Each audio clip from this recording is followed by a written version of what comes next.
Welcome back to today's episode of The Gaming Issue. So, as you all know, a lot is happening in the United States of America right now, but we're still gonna do our best to bring you guys all of our editions, all of our issues. So, as you guys can probably see, today I have two guests, not just a normal one. So I'm gonna have them go ahead and introduce themselves, starting with you. Your boy Quincy Skillion, brand new first show. All right. What's up, y'all? It's N. Burnsy, Matthew Burns. Alrighty. So, hey, Quincy, Matthew, I don't know if you guys been following, but as you all know, yesterday was Inauguration Day, right? Yeah. So, hey, you know, shout out to Lord President Donald Trump. They put him in office, and he hit us with a slew of executive orders. Now, all of y'all are probably thinking to yourselves, what the hell does this got to do with gaming? Well, check it out. Anything that has to do with anything in America has to do with gaming, especially nowadays. So I don't know if y'all know, Elon Musk is a huge gamer. And for all intents and purposes, I think he's running the show. I ain't gonna hold you. I really think he running the show. I mean, What can I say? I even heard that he had like his own office in there. Own office in the White House, yeah. Department of Government, yeah. His own office. His own office. So it just occurred to me, like, just because of that, there's gonna be a lot of ways that gaming ties into politics. And for those that don't know, politics have been trying to get a hold of the gaming industry for about 4 or 5 years now, when they started opening up new chambers of commerce, basically to regulate esports and esports assets and income. Yeah. Okay. Yeah, look, FaZe Clan was making too much money. FaZe Clan got to the point where they was like, hey, these people is making money off of this. Right. They're getting rich.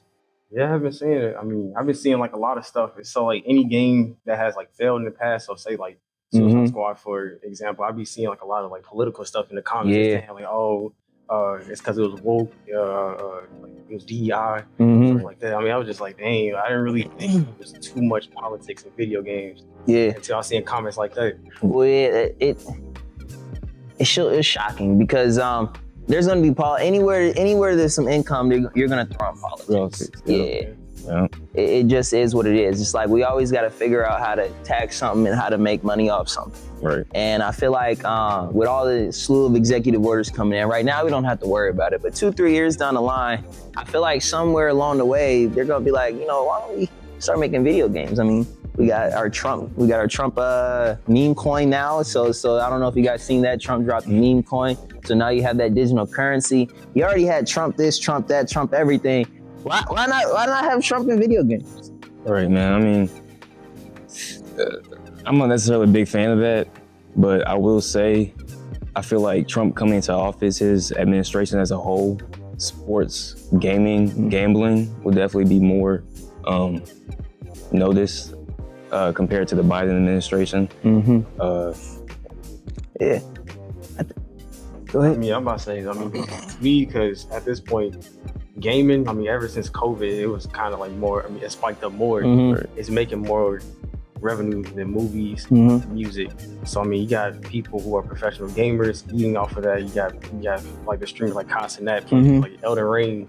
He's getting like, you know, subscriptions, you know what I'm saying? Just playing Elden Ring and Minecraft with like I show speed. Yeah. I mean, it's just like a lot of different avenues that people are, you know, are kind of eating like on different games. It's not just one game. It's just like, you know, you got Overwatch. Yeah. I mean, even with like Marvel Rivals, Call of Duty, just best game in the world, Marvel Rivals. Yeah, there's a lot of options.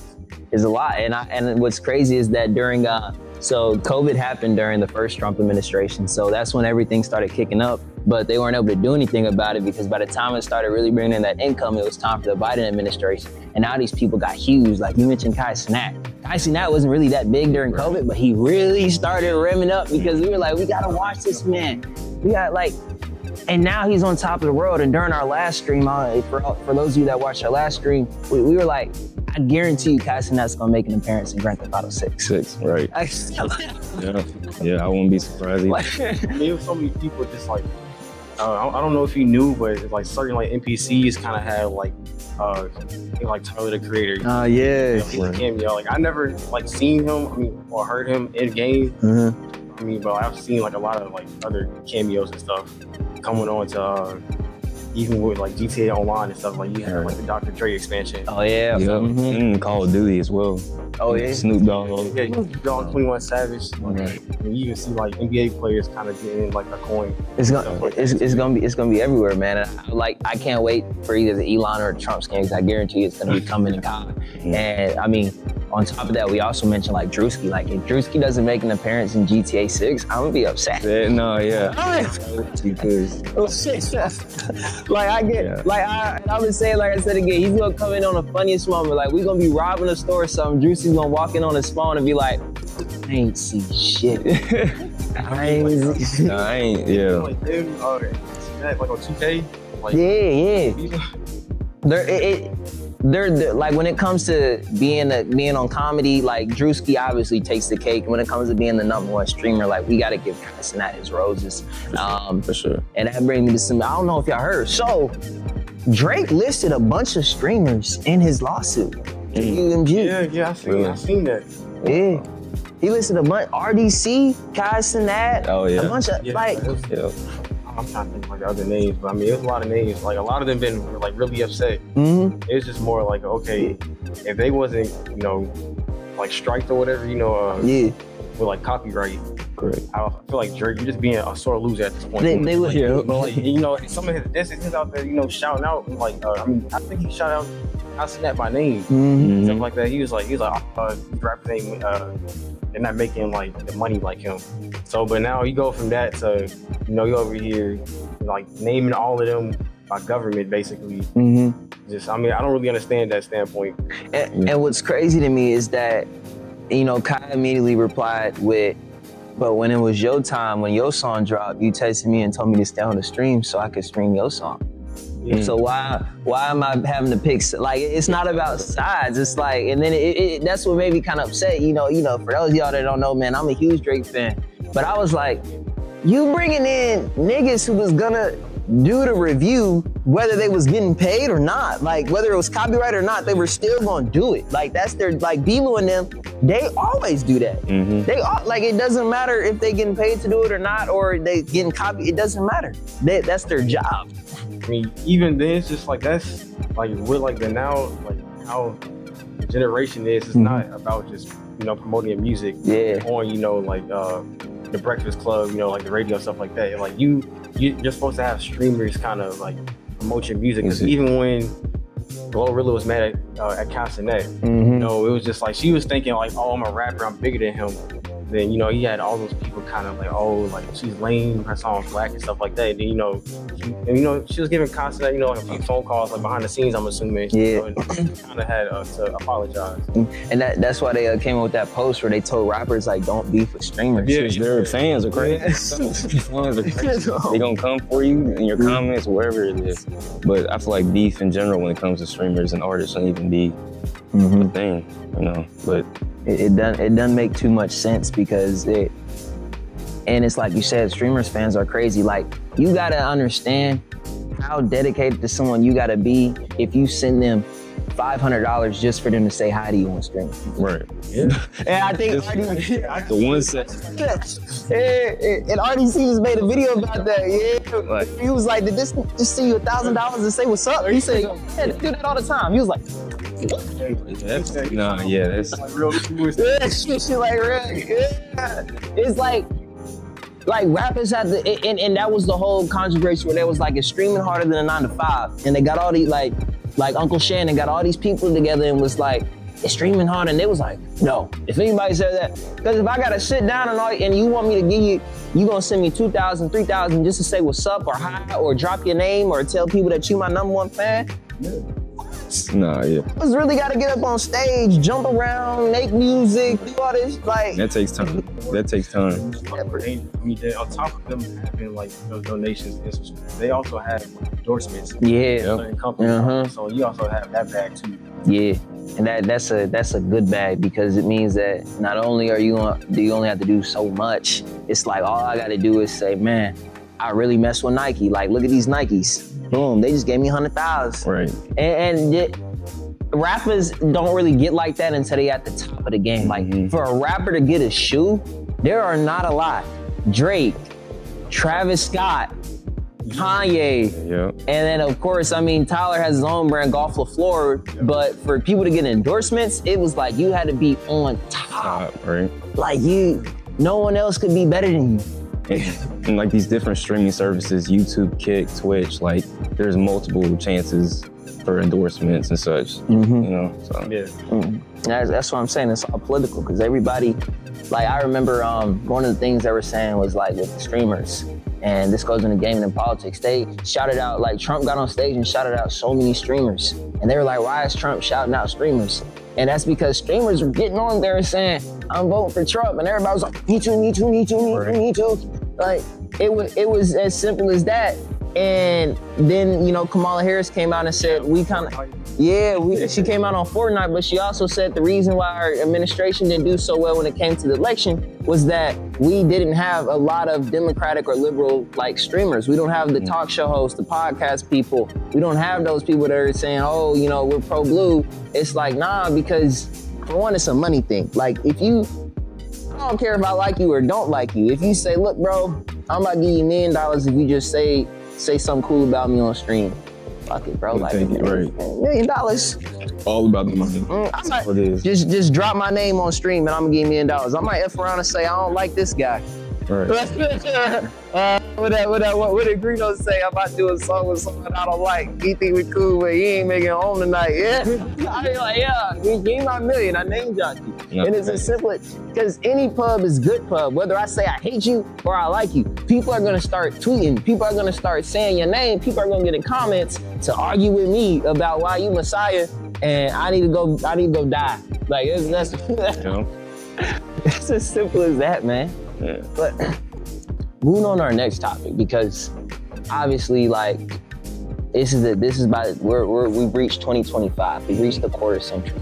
So at this point in the game, even though like for me and this dude, we probably getting old out here, but we're getting to a point where how advanced can a console get? Man, one thing I will say, I'm a Xbox person, so for me, VR is something I want Xbox to implement at some point, as well as, you know, expanding on their Xbox Game Pass, having better games, because I definitely feel like now PlayStation, you know, is topping Xbox, in my opinion. In certain aspects. In certain aspects, yeah. In certain aspects. But I mean, my thing with that is just like for every console and stuff, it's getting to a point of like a diminishing return, basically. You know, I mean, if you see the jump from this generation from last isn't that big. It's more about like frame rate, you know, like in 4K, you know, so like, you know, how clear it is. But you know, like I remember as a kid, you know what I'm saying? I mean, I'm kind of showing my age from PS2 to PS3, you know, like elementary school. I was just like, you know, you playing 2K on PS2, you know, like, I mean, they look like Roblox characters, like, you know, damn right. PS3, you know, you see like the boards and this, you know, I mean, like you see them sweating and stuff. You see like the holes in their jerseys and stuff. It's kind of that jump.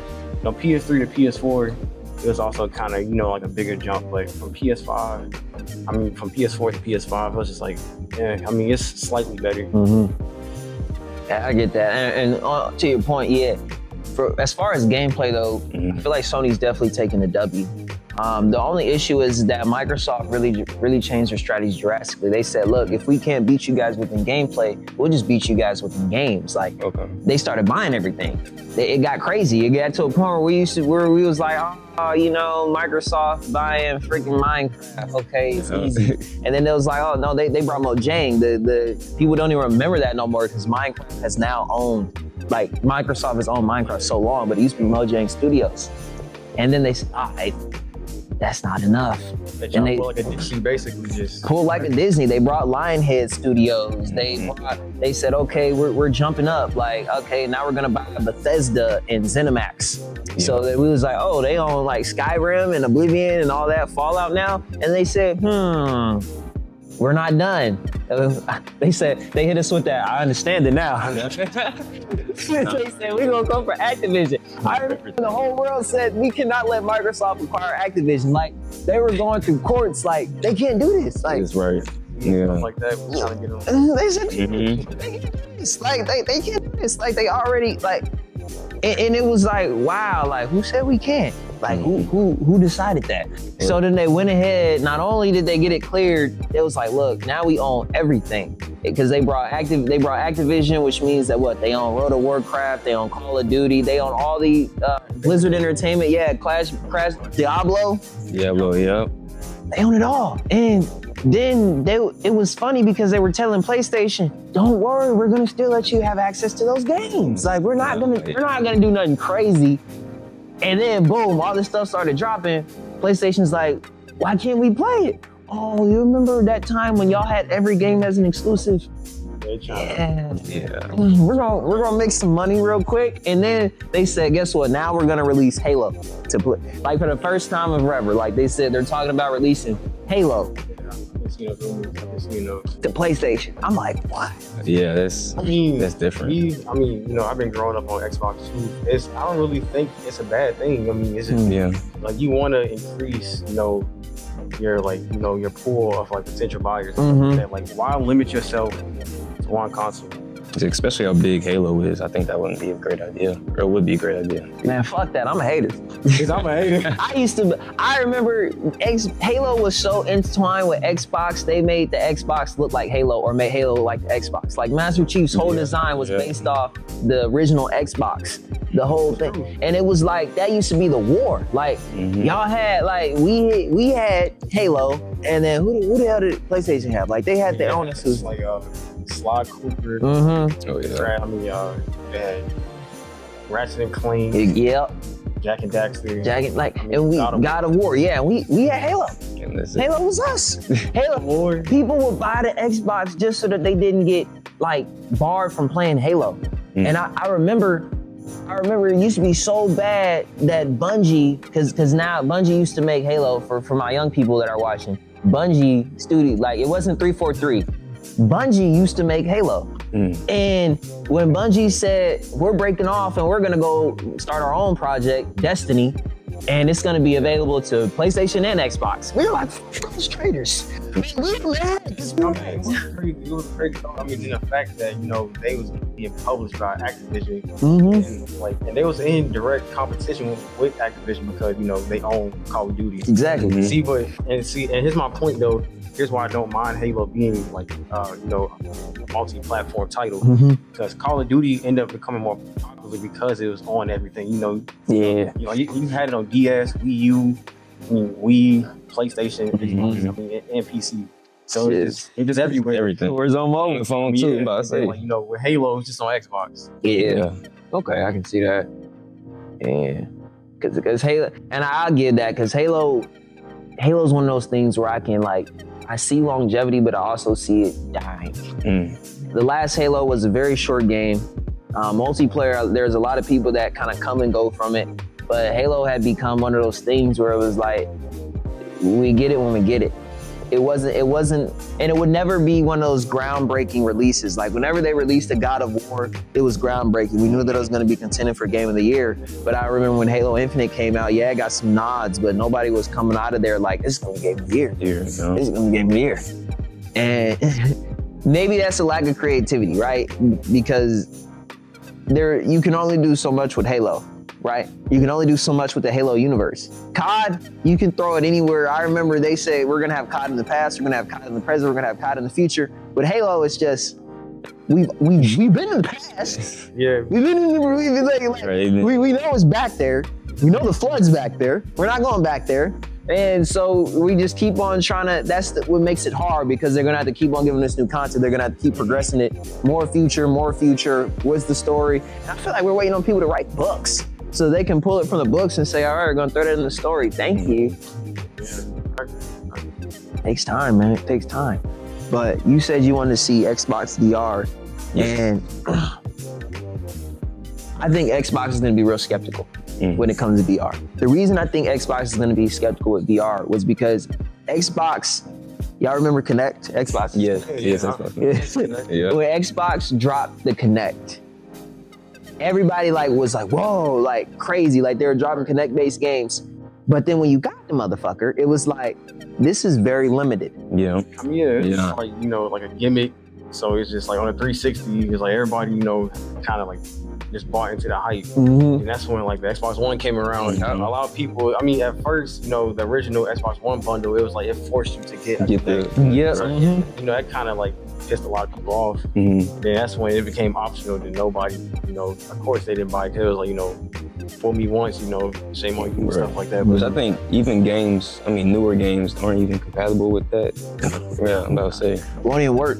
And what was fucked up was that they dropped the Kinect because they don't ever want to follow and copy what PlayStation's doing. So PlayStation dropped PlayStation VR and they said, we're gonna drop Xbox Kinect. Obviously, when somebody's dropping VR, making people move like with the Kinect, is not gonna bring as much, like it's not gonna, because I remember like one of the first games was like Skyrim VR. I was like, bro, and then they said, no, we're gonna get you Skyrim Connect. I want Skyrim Connect. I want to be able to put on a headset and be like, oh, I'm in this motherfucker. But if you give me the Connect sticks, because the Connect sticks, like, it's the reason why Wii fails. It did get to, the whole thing was we're gonna make you more active, right? And at the time, the American people were cool with that. Like, it depended on what came out, right? It depended on what game came out. I remember one of the big ones was Michael Jackson. This is it. Like, the Michael Jackson, that thing. Yeah, no, the experience. The experience, yeah. It was more like the Just Dance and like the gimmicks and stuff like that, you know what I'm saying? I mean, it was just like a certain like casual group that was behind just like a whole bunch of those games. And I remember like there was some gems in there, like there was some games with Sora. I'd be like, whoa, Wii's dope. But it was very limited in what it could do. And that's like, it's one reason why we really never got like a Wii 2. It was a thing where it was like, more like the Wii U failed, basically. Wii U failed. Because Nintendo said we're gonna do a whole shift in, like, it's very hard to scrap a console. It's very hard to say this console is never gonna have any more longevity. But Nintendo is usually the corporation that says, look, we're not gonna stick with a console. Nintendo 64, we're done with you. Nintendo GameCube, we're done with you. Nintendo DS, we're done with you. Like, Nintendo goes through consoles. Yes, they be going through it. Like, it's always just a thing. Like, I was really surprised after, like, I thought the Switch OLED. I was about to bring that up, Switch 2. Yeah, I thought the Switch OLED was gonna be it. I thought it was just gonna be it. I didn't think they were really gonna go through with the Switch 2. Yeah. I mean, like that leaked so much, it was just like, go ahead and just do like, a little shadow drop. And, here you go. I was like, damn, like that was no big announcement. You know what I'm saying? It just on Twitter, it dropped. Yeah, but see, let me ask you a question. What do the Nintendo Switches stand up to the expectations of modern day consoles? In my opinion, well, I mean, I haven't seen the specs on the Switch 2, but speaking from the standpoint, like I own like a Switch 1 at home, no, but it's just more of like the convenience. You can play certain games, on an airplane, like in like back in taxi or something like that. In theory, you can play it, at the beach. It's just more of like that convenience. PSP for such. And I think the only difference in this Switch 2 and 1 is, I guess, the screen size and the joysticks, which I mean, and I don't have a Switch, so I mean, but I guess speaking from experience from having a portable console, like I was saying, the PSP, the convenience of being able to travel it with you is probably the only thing that's good about it, And the games as well on there, they aren't beating PlayStation or Xbox, in my opinion. See, but that's the thing, it's just like they have some games that are simple. Yeah, it's just like, they're proven, so like Mario Kart, Smash Bros. Right. A lot of people end up buying Pokemon too. I mean, like Pokemon is a system seller. I mean, that's why, like Game Boy was, as successful as it was. Why the DS was as successful. I mean, you can look up like the numbers on Pokemon. I mean, then you also, then you have like the more niche titles, like say like Samus and like Donkey Kong and stuff like that. I mean, I do agree with you when it comes to like the third party support. It's not that great. I feel like I don't know if you guys, I don't know if you had a Switch or not. If you play Apex Legends on the Switch, it looks terrible. You know what I'm saying? It was like 520p or something like that. I mean, or even Fortnite. I used to play Mario Kart on the Switch back in the bar, remember? No, but I'm saying I was playing like Apex Legends. I tried it. It was like free to play and stuff. So it was like the frame rate, it was like 20 frames a second or something. No. Like that. I was just like, I was just getting swept. And I was like, let me go ahead. But it was just the gimmick of I can play this, on a plane, on like Wi-Fi and stuff like that.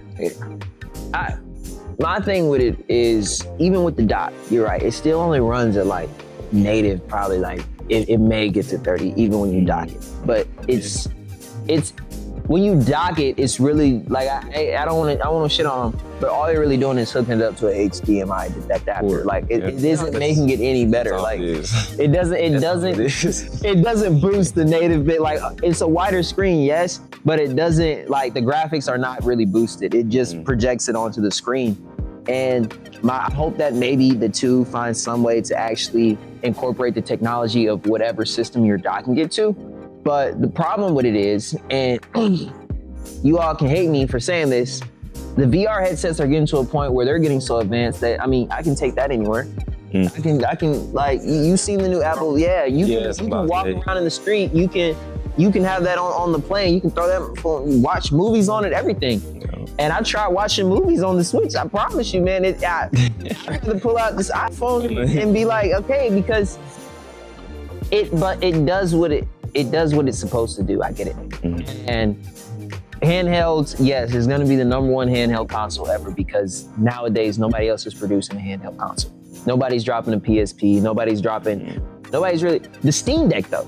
I was just about to say the Steam Deck. I was like, see, I don't know the specs on the Switch 2, but I was like, hopefully it's strong. I'm gonna go home and actually do a little bit more research on it. But the Steam Deck and just any other handheld PC, it's just like you can play Left 4 Dead 2 with like mods, on the plane. Like I keep saying this, like it's just as portable, but it's just like twice as powerful. I mean, yes, it's expensive, but now after seeing the price tag of the Switch 2, I'm like, are you going to be able to actually stand up to the Steam Deck?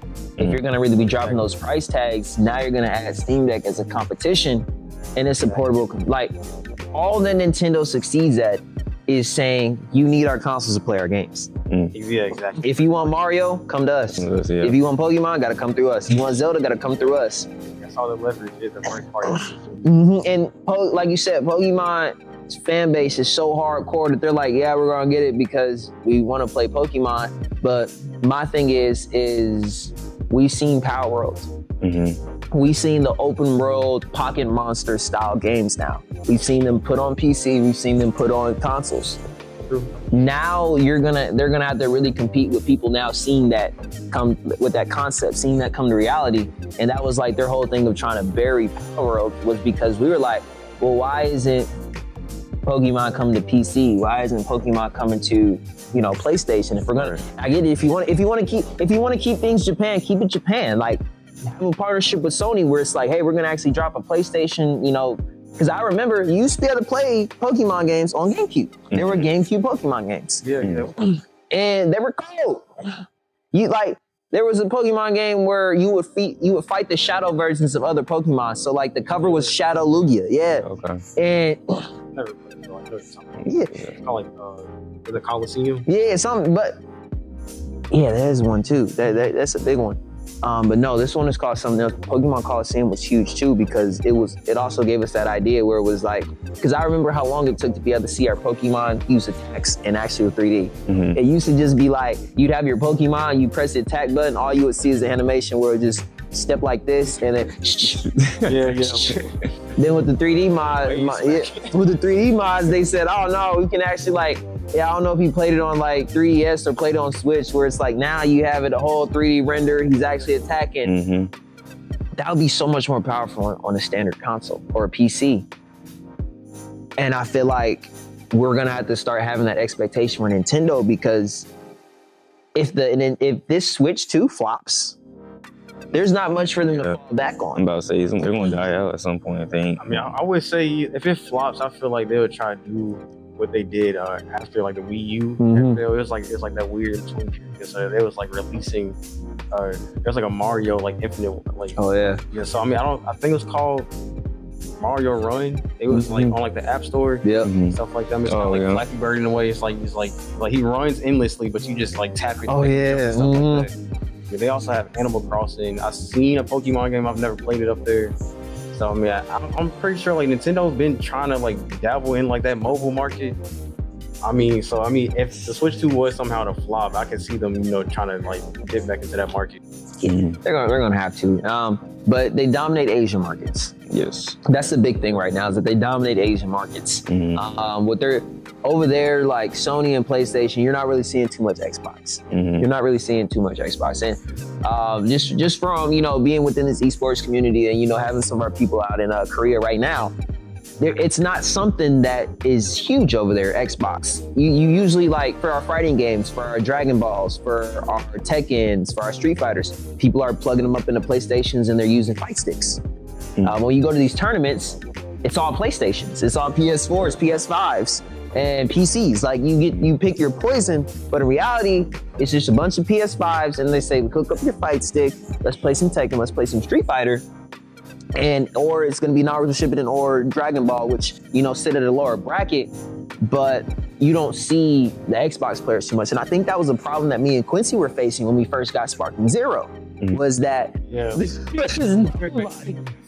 Sitting in the lobby 10 minutes. I don't know if it's a server issue or like It's nobody. because they didn't do crossplay. So if there was no one on PlayStation, or like if there was no one, like everybody was on PlayStation and PC. So when it came time for us to fight in Xbox, everybody would just cheat. Like it would just be, you would wait 10 minutes. You would be in the lobby for 10 or more minutes waiting for a matchup. And by the time you got a matchup, usually I matched up with the hardest person that been waiting for, like, older instinct dude, where he was like, bro, like, I do this all day. Like, I wait 10, 20 hours to face people, and I've been waiting for you. Like, it didn't really make sense. I mean, because like they're both, under like a publisher, Bandai Namco. So I'm talking about like Dragon Ball and Tekken. yeah. So I mean, and Tekken's crossplay. That's basically what I'm trying to Exactly. So why would you implement crossplay in Tekken, but not in Dragon Ball? So it's kind of like you're just hurting the all of your platforms, like player base. Kind of like having them like segregated in a way. It's money, man. It's money. And I realized how big Tekken and Street Fighter was when I finally went to a convention and seen it, and seen a tournament. Like, every major streamer, I don't care if it's like RDC, every major gaming streamer, like if it's gonna be if we're talking RDC, if we're talking like Afro Sinju, like if we're talking Caleb City, we're just naming black ones, but for every major one, they all play Tekken. They all play Street Fighter. Because when you go to these conventions and you see it on that big screen, people were standing up, rounds of applause, seeing people pull off moves and pull off combinations, because it's huge and you make a lot of money off of it. Because over there in the Asian markets, it's huge. It's huge. Like, it's League, Tekken, Street Fighter, like that's what we're running. And it's massive. Smash too.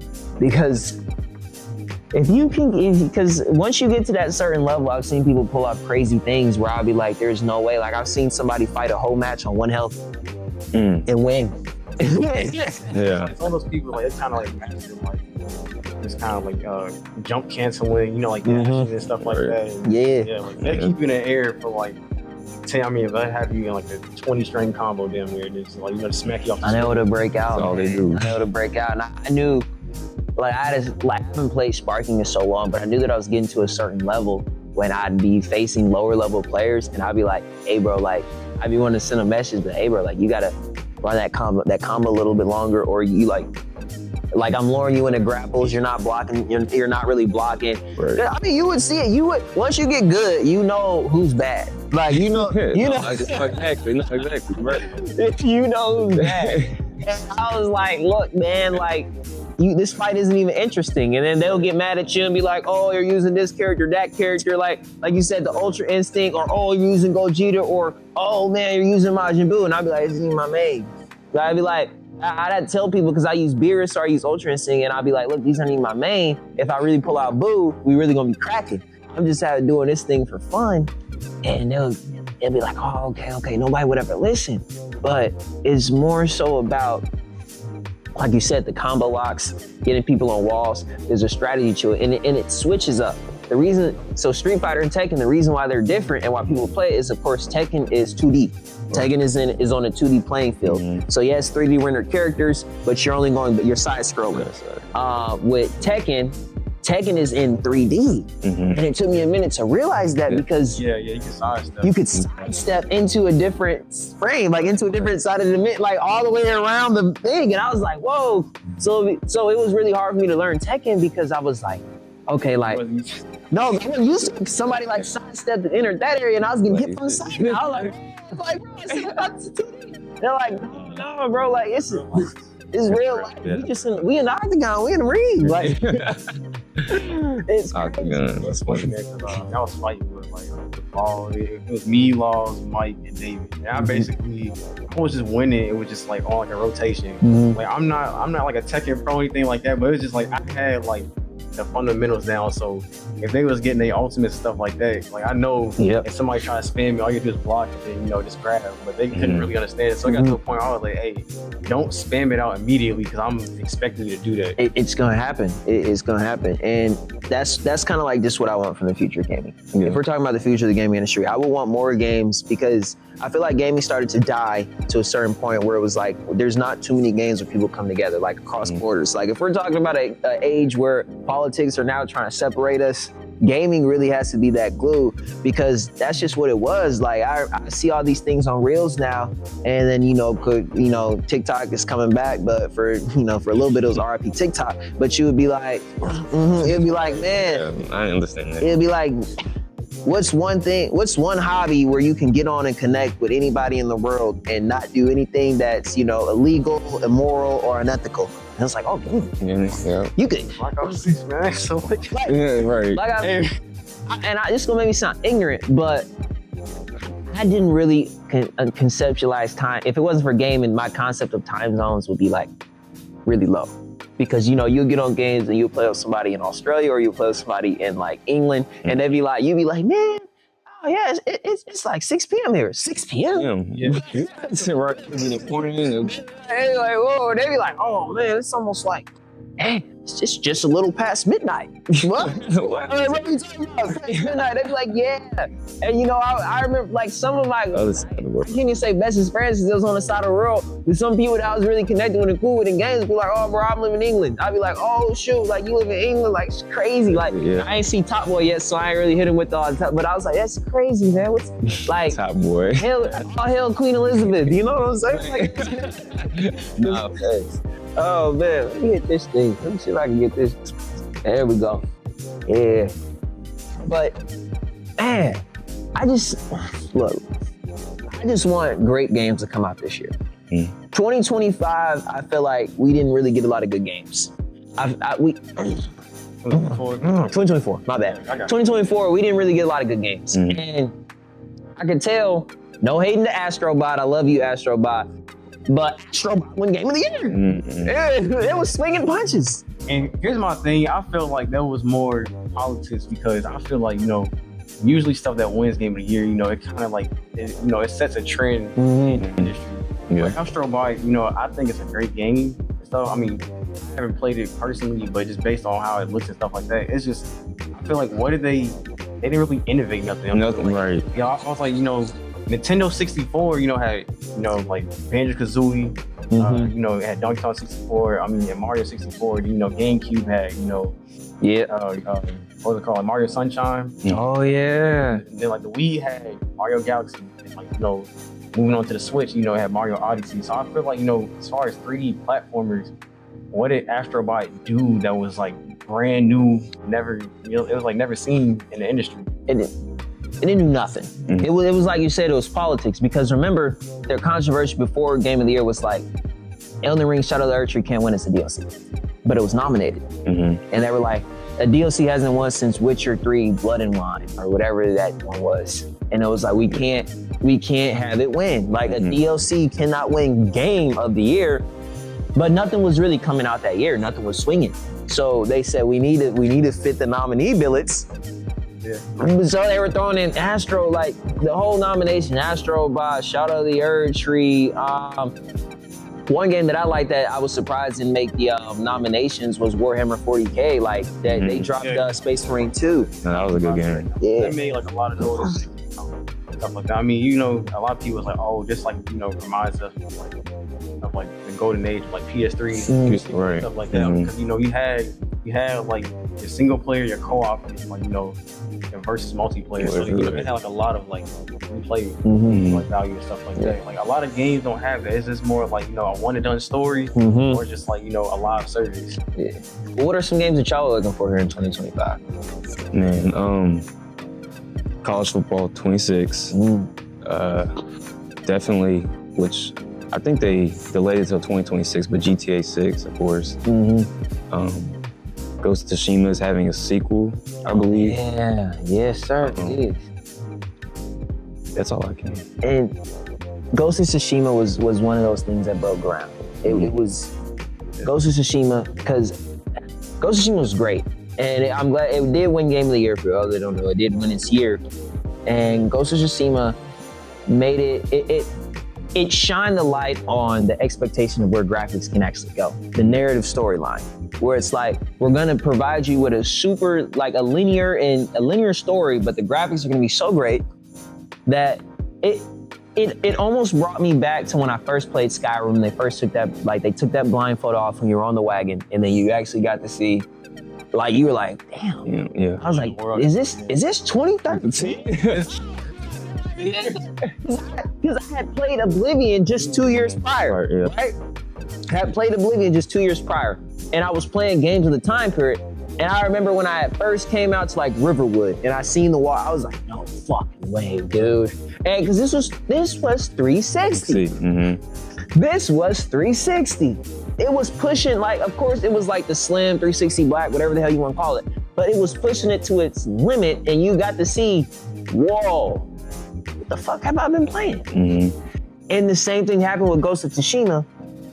And a lot of people compared it to Sekiro, and I don't like when people compare From Software games to anything, especially when it comes to graphics, because From Software does a lot of I don't know if people like what the word is now, but they add a lot of drab and darkness. They make it very dark core, which takes away from the graphics because everything looks miserable. Honestly, everything like, in a good way. Like everything looks like, damn, bro. Like it's have a lot of good games. I mean, but like From Software, I'll be fair. Like they reuse a lot of assets from like Dark Souls and stuff. Reuse it in like Elden Ring. I don't know if anybody else noticed, but I did. Like the rats look the same. Oh yeah. Yeah, I mean, and some of like, I mean, you probably think like, oh, it's so petty.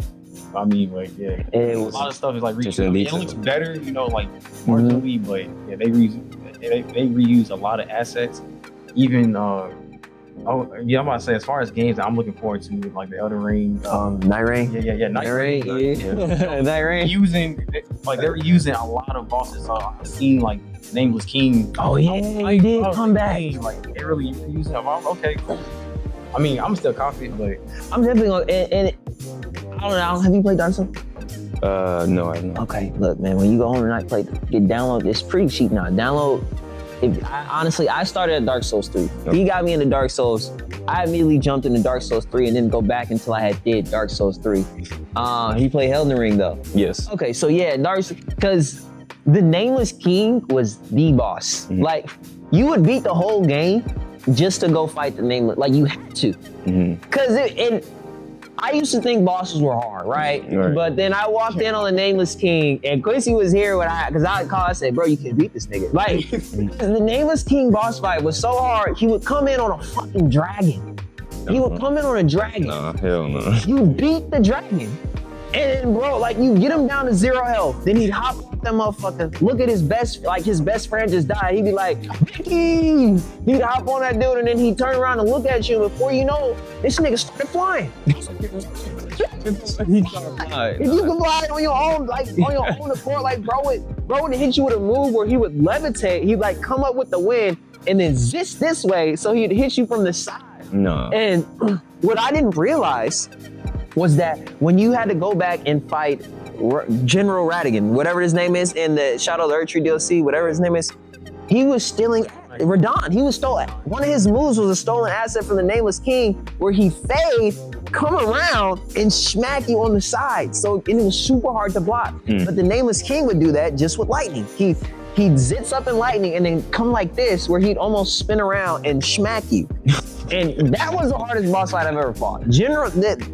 Reborn, I was crying, bro. Like, I had to find every cheese. But I look forward to, I do look forward to that one. And people are saying it's gonna flop. They're saying it's not gonna be like any other From Software game. Why would they make a From Software game with, 3 or 4 player co-op? I believe it's 3 player with 3 player co-op, and actually have it keep your freaking progress. Well, the issue with the other ones was I'd go into your server and help you out, but it would not forward my progress in Elden Ring. Like, you go to my server and help me out, it'd get nerfed too. But with this one, we're kind of all nerfed, but there's 3 of us, and let's go throw hands. Like, it can't. It's new. Right. It's new. It's a new take on playing. I don't know, I forgot what genre they, like hardcore RPG, whatever genre they call it, where we know it's gonna be hard, but now we get to experience it together. Right. Yeah, I mean, because I feel like a lot of people don't even know that, like, From Software games are multiplayer. Like, they kind of like, I mean, or if they do, they really don't know how to like access it. I mean, because it's not like a simple, you just send like a party invite to your friend, you link up. You have to have like different like little items and to summon each other. You have to make a way. Yeah. But it's like, me and you playing like Dark Souls, we already kind of knew what to do on Elden Ring and stuff. We'll see. Another thing I'm looking forward to, any more DLCs from Diablo, Path of Exiles, which is, it's like, if you're a fan of Diablo, a lot of people in that genre know Path of Exiles. Right now they're in game preview. What's crazy is we already mentioned Elon Musk. Elon Musk is one of the #1 players in the Path of Exile game preview right now, and he's also like one of the top 10 players in the Diablo 4 in the world. Reason being is it's a dungeon runner. Like, you go in there, you keep fighting, you really keep fighting until something kills you. And yes, there's progression, but games like this are like, they bring you more back to the standard RPG. What you think of the old school RPG, where you got in, you create a character, and you just dungeon ran. There's no like narrative, there's no action orientation, where, because action RPGs are really what you see nowadays when you do that. Like, you make a character and then they send you on this adventure, or it's like action adventure, go. But back in the day, it was like, the RPG came from like old school Dungeons and Dragons, tabletop. You make your way around the dungeon, you find the treasure at the end, congratulations, you got it, you beat the boss. And that's what Path of Exiles in Diablo, so it helps you concentrate, because you can sink hours. Yeah. Hours. I gave my life to Diablo 3. I'm just happy it gave it back. Yeah, I've never played it personally, but I mean, I played a game that was like that, but it was just because it was just like the theme of it, kind of like resonated to me more. It was like the Marvel Ultimate Alliance. So I mean, I played 1 through 3. Oh yeah. I mean, like it was simplified and stuff, but it can be like the Avengers. I mean, the Guardians of the Galaxy, third one and stuff like that, and like the Fantastic Four and stuff like that.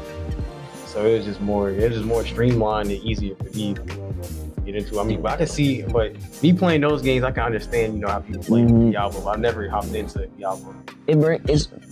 Is one to go ahead. I don't know if are you all fans of Final? I believe there's a remake. Oh, Final Fantasy. This will be a rebirth coming this year. Are you all familiar with that?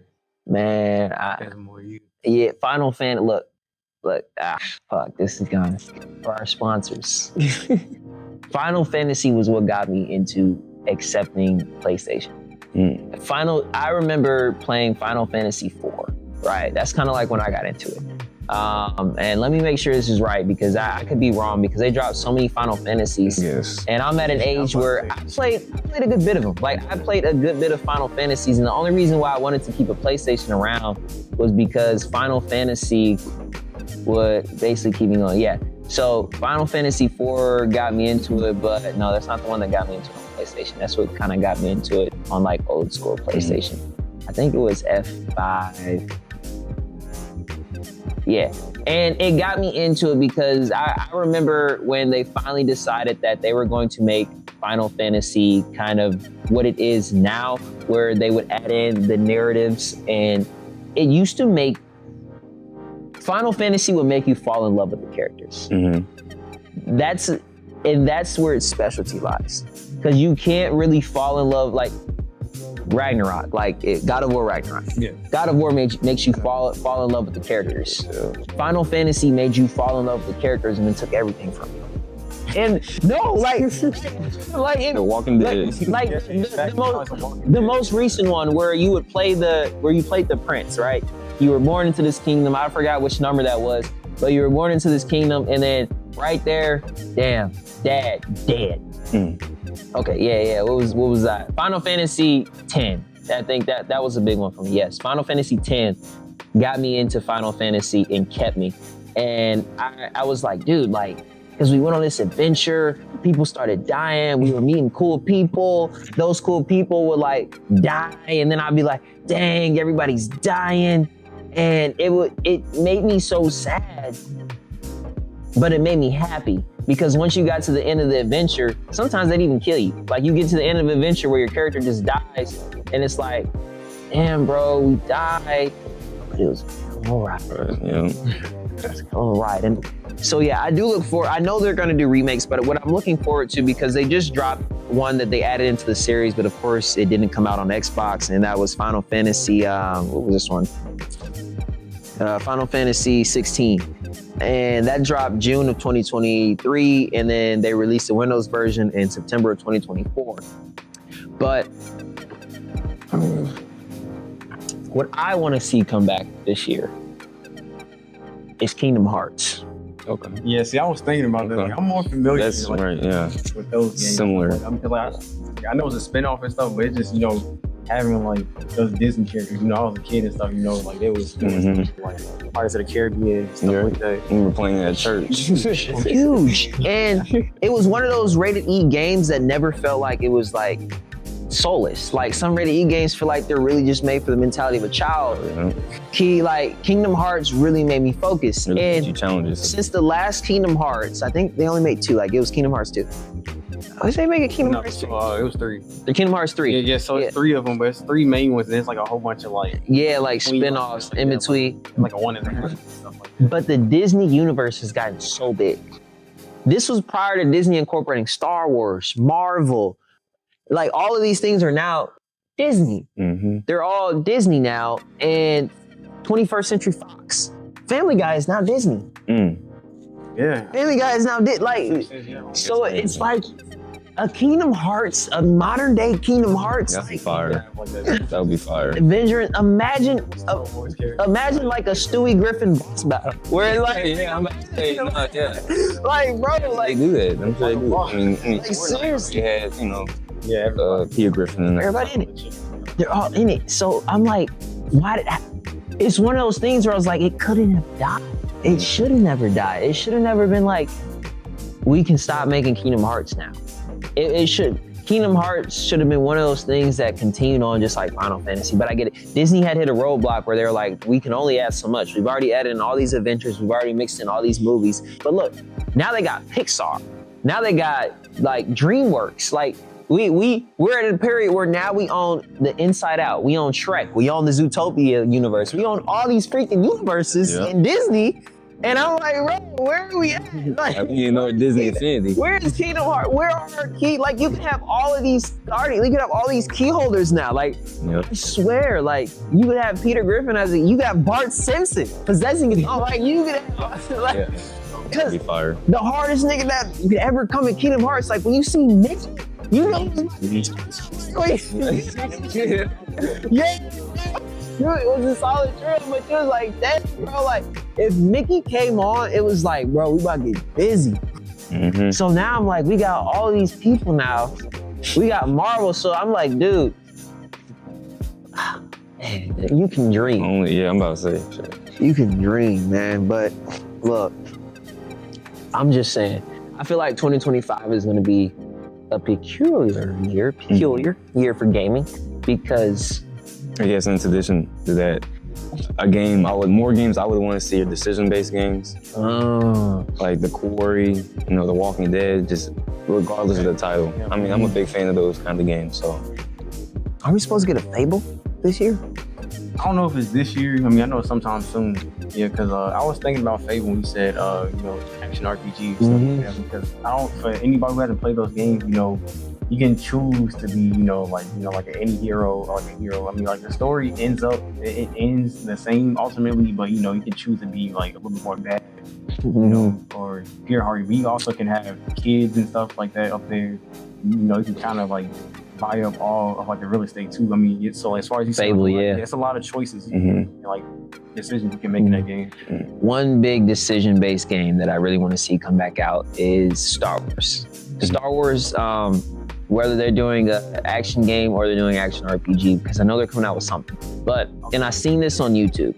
Force Unleashed was probably the biggest decision-based like Star Wars game that they've ever dropped. You could really decide, I'm gonna be a straight menace and have the consequences, or be like, I'm gonna be a good guy and deal with that issue. Like, but it was like, he was a bad guy. Like you had the lightning powers and force choke and stuff like that. I mean, I felt like you had a lot more cool, like, and like OP powers and stuff. He chose to be bad. He went nuts, but then at the end, he'd be like, he would kill his shorty.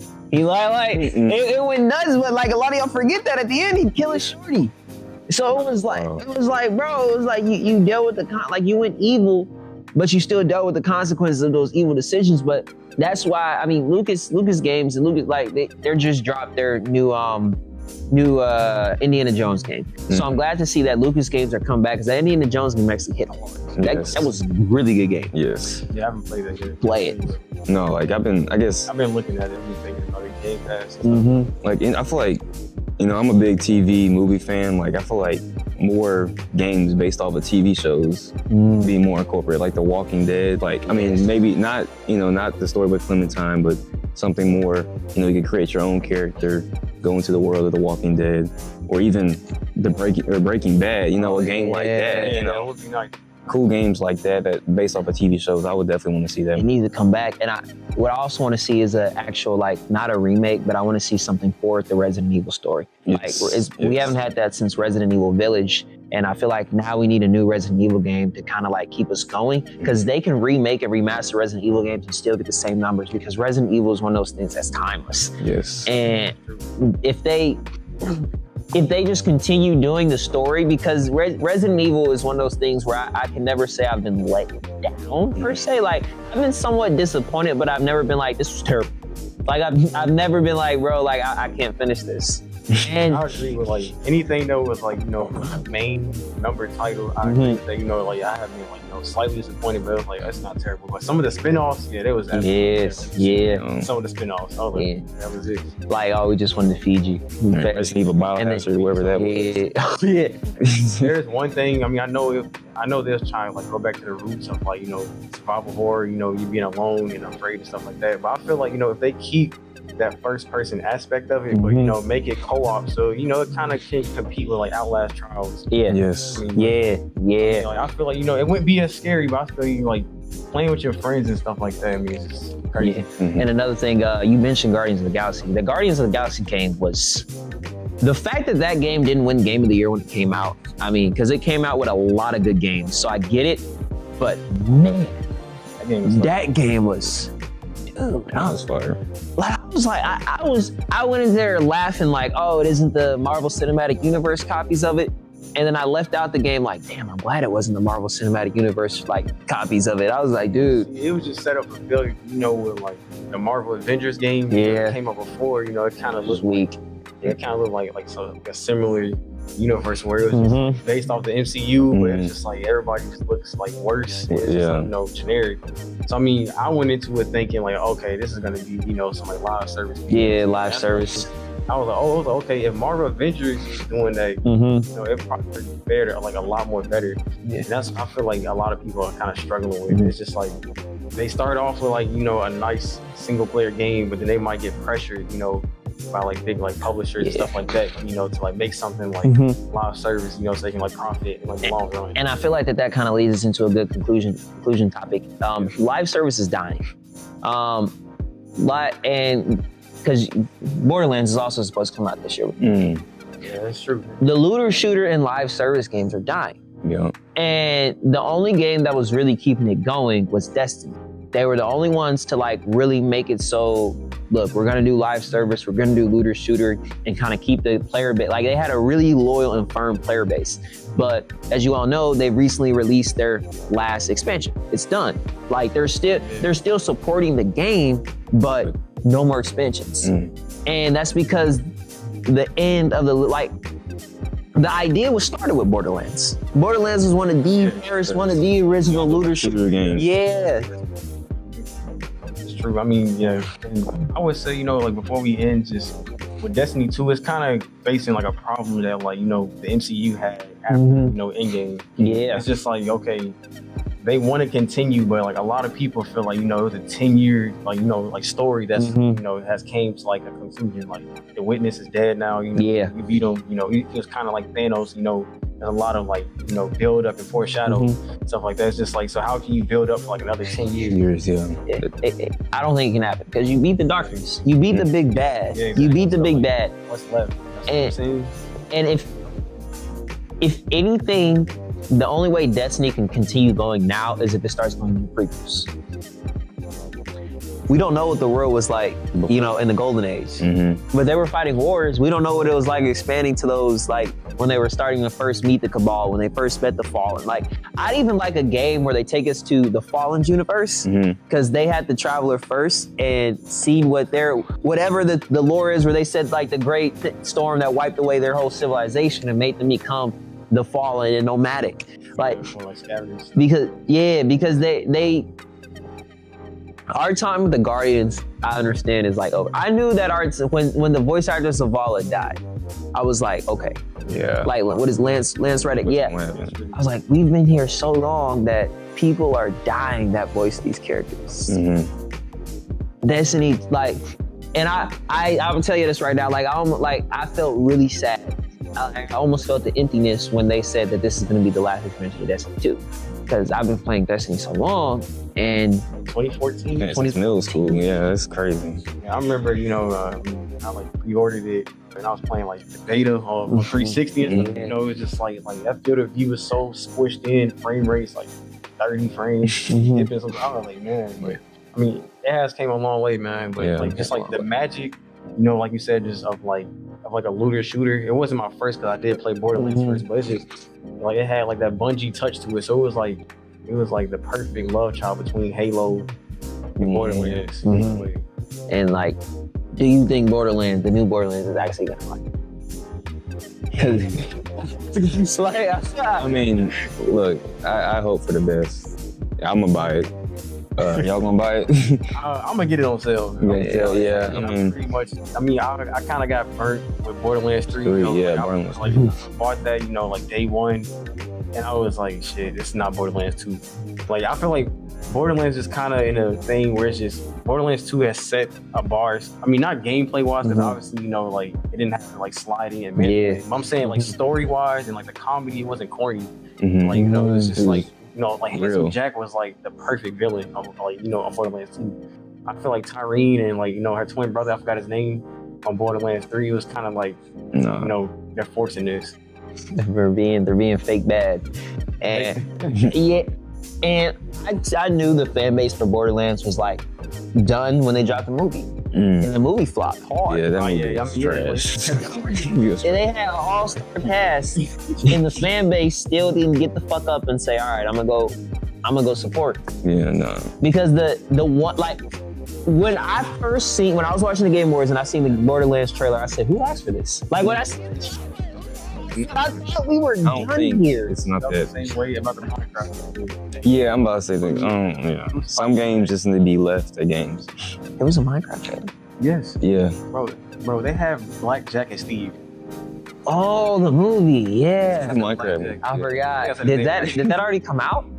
Oh, not yet. It's Jack Black. I said, who asked for that, bro? Like, it goes back to who asked for this, and he's coming up with stuff at this point. Like, just to be like, the game like movies, the game TV shows, and that all started with The Witcher. We all know that. The Witcher, when they made The Witcher, like that Witcher movie or Witcher TV show on Netflix, everybody just scrambled. Like we need it. And there's only been 8, like HBO and Amazon have only done it right. With what is it? The Last of Us? Yeah. On HBO and Fallout on it. They're the only two to have to, in my opinion, do it right. Where they say, we're gonna get the game developers here and we're gonna actually figure this shit out. As far as like live action, yeah, I do. The Last of Us was a good show. Yeah, that was good. Animated wise, I feel like, you know, that new like Mario movie, well, like I don't know if it came out a year or two ago. Like, you know, that was pretty decent. Oh yeah. Then I haven't seen Sonic and Shadow. I mean, I've heard good things. Oh yeah. I've seen the first two. I mean, I feel like, you know, they've been doing numbers and stuff. You know, like introducing Sonic to like a whole new generation. Yeah. And it I guess, yeah, for as far like straight, like going to a theater movie, Sonic is probably like leading the way in my opinion. Because I mean, they got 3. There's 3 of them now. And they got enough attention to be like, we're gonna get Idris Elba in 2, and then we're gonna get Keanu Reeves in 3. Yeah. And they like, you know, if you can get both Idris Elba and Keanu Reeves together, you either have a lot of money or it's very successful. Because I remember when Idris Elba came on to Cyberpunk 2077. It's moving forward like this. It's a brilliant put them together, like. Because I used to think Keanu Reeves, Johnny Silverhand, I was like, that supercharged me for 2077. I was like, bro, Keanu Reeves? Yeah. And then it was like, damn, like this motherfucker is like a rock star. Yeah. And then when I seen in the only DLC expansion, when I seen Idris Elba just sitting there at the diner, I was like, Idris, like, I was like, it wasn't even like they gave him a character. They just said, hop in this motherfucker and play yourself. Because I swear, it was Wire Idris Elba I was playing on this Cyberpunk. Like, he was treating me like we was down to the wire. I was like, bro, like, what are they gonna kill him? I was like, I know they're gonna kill him. Man, they ain't kill him, but I was like, bro, like, well, you could kill him, but I was like, bro, like, that's crazy. But hey, look, so we're gonna wrap it up here, you guys. I just wanna go ahead and say, look, as our last episode title, if you guys are gonna go and watch it, Village Esports, we're here for the community. And I'm gonna keep on harping this. If you've seen the end of our last one, for those people that are on the West Coast fighting these fires, our hearts go out to you. For those people that are on the East and down South that are just seeing their first snowstorms in decades, our heart goes out to you. And of course, continue to look at our social medias. Well, I got both of those. Continue to look at our social medias because we'll be dropping links down below for you to help those people out. You got anything? All right. Appreciate y'all, man. All right.